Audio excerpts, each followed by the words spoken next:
ये अपने पत्नी के पढ़ा लिखा करके दरोगा बनाए।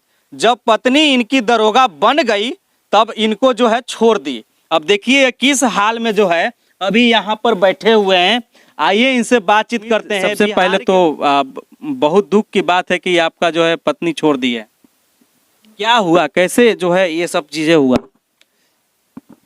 मेरे लिए शायद ये सबसे ज़्यादा बुरा हुआ कि मैंने पत्नी के इच्छा का, उनकी मतलब सम्मान किया, उनकी इच्छाओं का उनको अवसर दिया, उनके अधिकारों का मैंने ख्याल रखा। जैसे उन्होंने जब नौकरी करना चाहा तो मैंने बहुत सारे कठिनाइयों को सहकर उनका साथ दिया, उनका नौकरी ये करवाया। और नौकरी होने के बाद से वो अब ये हो गया कि अब हम आपके साथ नहीं रहेंगे, मेरे पास तो बेहतर विकल्प है, अब मैं आपके साथ नहीं रहूँ। अच्छा, आप मुजफ्फरपुर के रहने वाले? जी, मैं मुजफ्फरपुर का रहने वाला हूँ और वो पश्चिमी चंपारण की रामनगर क्षेत्र के अंतर्गत एक दिवलिया सिगरी बिगरी गांव आता है, वहाँ के सुनील प्रकाश राव की बेटी हैं। अच्छा, तो आप दोनों की शादी कैसे हुई थी? हमारी शादी कोर्ट में हुई थी, कोर्ट मैरिज थी। हम लोग बचपन से एक दूसरे को जानते थे, लेकिन हमारे पारिवारिक संबंध भी थे। हमारे पिता का उनके पिता से दोस्ती था, इसलिए क्योंकि वो दोनों लोग बिहार पुलिस में एक साथ नौकरी करते थे, तो पारिवारिक संबंध भी थे। तो फैमिली से कहीं कोई दिक्कत नहीं था। कोर्ट मैरिज हमने केवल और केवल शादी के खर्च बचाने के लिए किए। तो आप दोनों का लव मैरिज हुआ और एक दूसरे को बचपन से जानते थे? बचपन से जानते थे। और मैं बता रहा हूँ, शायद न मेरा उनके से मैं उनका जितना अच्छा दोस्त था और जो वो मेरी जितनी अच्छी दोस्त थी, वो ऐसा कोई लड़कों का भी लड़का नहीं होता होगा। हम लोग इतने फ्रेंडली थे और आगे चल के प्यार हुआ, फिर शादी किए। कितने साल से आप दोनों साथ में रह रहे थे? 2000 ऐसे तो बचपन से हम लोग का जन्म भी, चूँकि फैमिली एक दूसरे से जान रहा था, छोटे से ये था। लेकिन जो जब से होश संभाला और एक दूसरे को मुझे वो अच्छी जब कब से लगने लगी, तो ये है स्कूल से। तो आप लोग शादी कर लिए? जी। आप बता रहे थे कि हम जो है अपने मोबाइल नंबर, मेरा मोबाइल नंबर भी है तो उन्हीं के नाम से है। तो मेरा मोबाइल नंबर जैसे चेक करने का चीज़ है, मेरा मोबाइल नंबर है 9430462682। जब आप इसमें देखेंगे तो 5 लेटर इसका आखिरी का उनका नाम है। अच्छा, क्या नाम है? ममता का ममता है। अच्छा, ममता। लेकिन कोई ममता आपके ऊपर नहीं आ रहा है। वो जैसे अपने नाम के विपरीत है। पहले ऐसा नहीं था। अब नौकरी में जाने के 1 साल बाद जब ट्रेनिंग कंप्लीट हो गया और वो अमृतसर जब पोस्टिंग हुआ उनका, उसके बाद से ऐसा हो गया। अच्छा, तो पढ़ाई लिखाई आप ही हैं कि वो अपने परिवार के? शादी के 2 साल बाद उनका नौकरी लगा है, तो शादी के 2 साल बाद जैसे उनके माता पिता कैसे पढ़ाएंगे? ये गलत सवाल ही गलत है। पूरी तरह से उनके पढ़ाई का खर्च उनका वो टोटल मैंने किया है, सब कुछ।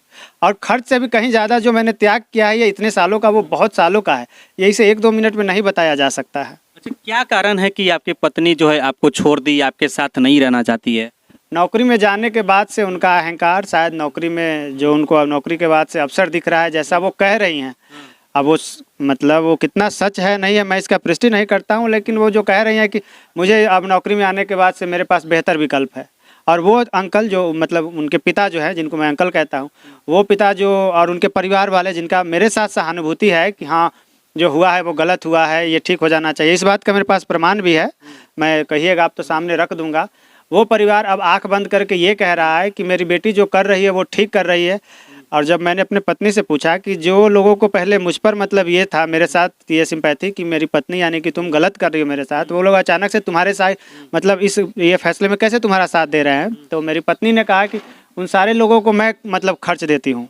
जैसे मैं नौकरी में हूँ तो वो लोग टाइम टू टाइम मुझसे कभी कर्ज मांगते हैं, कभी मैं उनको कुछ देते रहती हूँ। और मेरे सरकारी नौकरी में आने से मेरे पिता को ऐसा लगता है, ये मेरे पत्नी के वर्ड है, कि मेरे पिता को ऐसा लगता है कि गांव भर में एक दरोगा उन्हीं की बेटी है, तो उससे उनका सामाजिक प्रतिष्ठा ऐसा लगता है कि बढ़ गया है।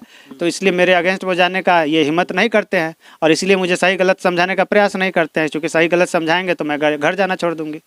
आप एक इंटरव्यू में बता रहे थे कि हमारी पत्नी का किसी और से भी प्यार हो गया। मैं बता रहा था जैसे जो मुझे उनके डिपार्टमेंट के लोगों से पता चला, उसके आधार पे बता रहा था। मैं इस बात की पुष्टि नहीं करता हूँ, लेकिन सोशल मीडियाज़ पे जैसे अलग लड़कों के साथ का उनका फोटोग्राफ है। अगर अभी आप देखना चाहेंगे तो मैं अभी भी दिखा सकता हूँ। आप कोई ऑडियो वगैरह भी सुना रहे थे कि वो जो है आपको? जी मैं वो बताता हूँ आपको।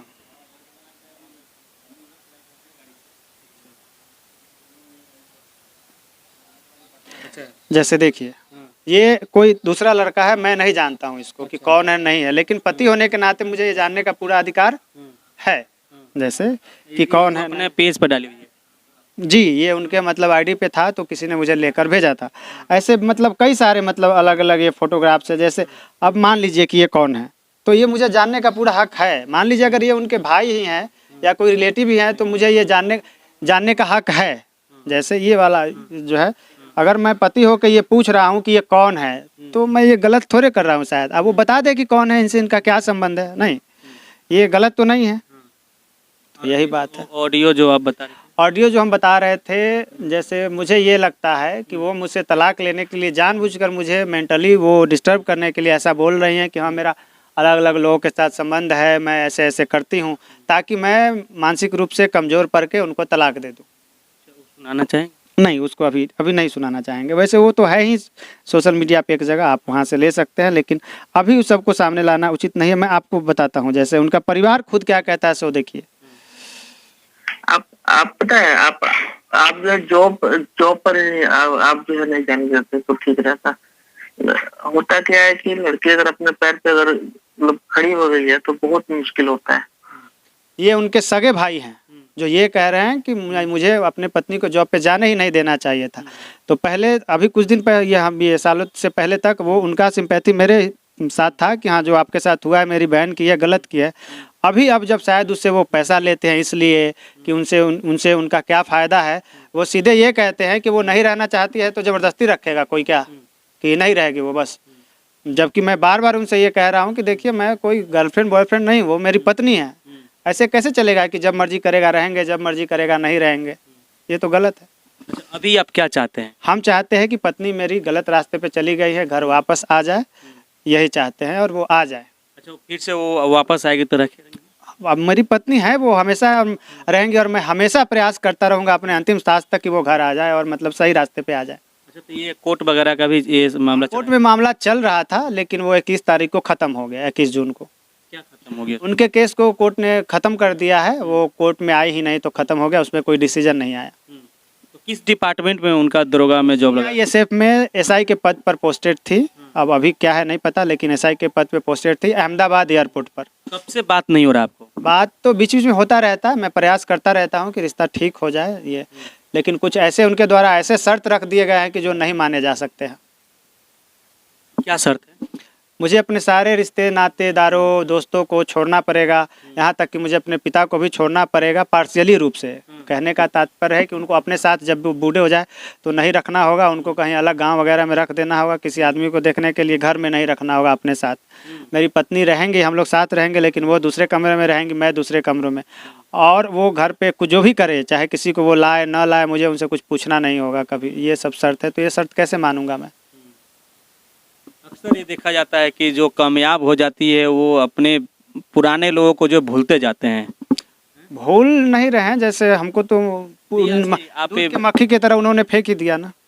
अच्छा, मीडिया में आने का क्या मकसद है? अभी से पहले तक मुझे लग रहा था कि न्यायालय से मुझे न्याय मिल जाएगा, लेकिन 21 जून को तो बिना कोई डिसीजन के वो ख़त्म हो गया सब कुछ। तो अब कहाँ जाए? जैसे अभी सामने आने का मतलब है कि अब थक गए हैं, अब कहीं से कुछ दिख नहीं रहा है, अब क्या करें पता नहीं चल रहा है। पहले उम्मीद था कि इनके माता पिता परिवार शायद कभी समझेंगे, लेकिन अब उन लोगों से गुहार लगाते लगाते थक गए हैं, कोई नहीं सुन रहा है। अच्छा, अभी आप क्या करते हैं? हम अभी जैसे इससे पहले तक मेरा मतलब पढ़ाई चल रहा था, मैं तब से ये कर रहा था। अब माँ गुजर गई है, तो उसके बाद से मेरा मेंटली थोड़े हम ये हो गए थे, तो अभी फ़िलहाल मैं बहुत बीमार हूँ, काफ़ी चीज़ का इलाज चल रहा है। पिताजी भी मतलब मानसिक रूप से थोड़े अकेले हो गए हैं माँ के अचानक से जाने के कारण, तो अभी पिताजी के साथ रहते। अभी हम कुछ नहीं करते हैं, बेरोज़गार हैं। जब आप अपनी पत्नी को पढ़ा रहे थे तो उस समय आप भी पढ़ रहे होंगे? जी, मेरा इंजीनियरिंग का पढ़ाई चल रहा था, इसीलिए तो मैंने बताया ना कि इनको पढ़ाने लिखाने के पीछे जो त्याग और जो परिश्रम करना पड़ा है वो केवल मैं जानता हूँ, और वो एक लंबी कहानी है, तो मैं वो आपको कभी और किसी दिन बता सकता हूँ। आज बहुत थक गया। तो ये हमारे साथ सुमित जी हैं और काफ़ी परेशान हैं, डिप्रेशन में भी जा रहे हैं, डिप्रेशन में भी चले जा रहे होंगे। नहीं समझे, उसका तो इलाज ही चल रहा है। आपको डॉक्टर का पूरा प्रिस्क्रिप्शन है, वो देखना चाहिए। वो डॉक्टर का प्रिस्क्रिप्शन है, मुझे अकेले नहीं रहना है, ये मुझे डॉक्टर से हिदायत है, अकेले किसी भी हाल में नहीं रहना है। कभी कभी अजीब सा मन करता हो, लगता है क्या करें। थक गए हैं, बोला तो मैं, सब लोग हमसे पूछते हैं कि अब सामने क्यों आया है, तो अब थक गए हैं, अब मतलब हिम्मत नहीं बचा है। अब कभी कभी लगता है शायद जिंदा ही बेकार है। अक्सर ये देखा जाता है कि जिससे ज़्यादा लगाव होता है और वो अगर आपको ठुकराने लगे, आपसे दूर हो जाए, तो यही हालत होता है। देख लीजिए थक हार के ये खड़े होकर के भी बोल नहीं पा रहे हैं, बैठ करके बातचीत कर रहे स्पाइन हैं। का प्रॉब्लम है। मैं 10-15 मिनट तक खड़ा रह ही नहीं सकता हूँ लगातार। स्पाइन का कुछ प्रॉब्लम है। माँ जब मेरी बीमार हुई तो वो बेड पे आ गई, तो चूंकि हम ही को उनको सब कुछ करना पड़ रहा था, उनका वजन, माँ का वजन ज़्यादा था, तो उस प्रकरण के दौरान स्पाइन का प्रॉब्लम हो गया। मतलब ये अभी मतलब स्पाइन में इतना प्रॉब्लम रहता है कि मुश्किल से खड़े हो पाते हैं। उसका लगातार इलाज चल रहा है, लेकिन देखते हैं। बाकी आप बताइएगा कि इस मामले में कौन सही है, कौन गलत है। आप अपना राय विचार दे सकते हैं। आप देख रहे थे CK TV। नमस्कार, जय हिंद।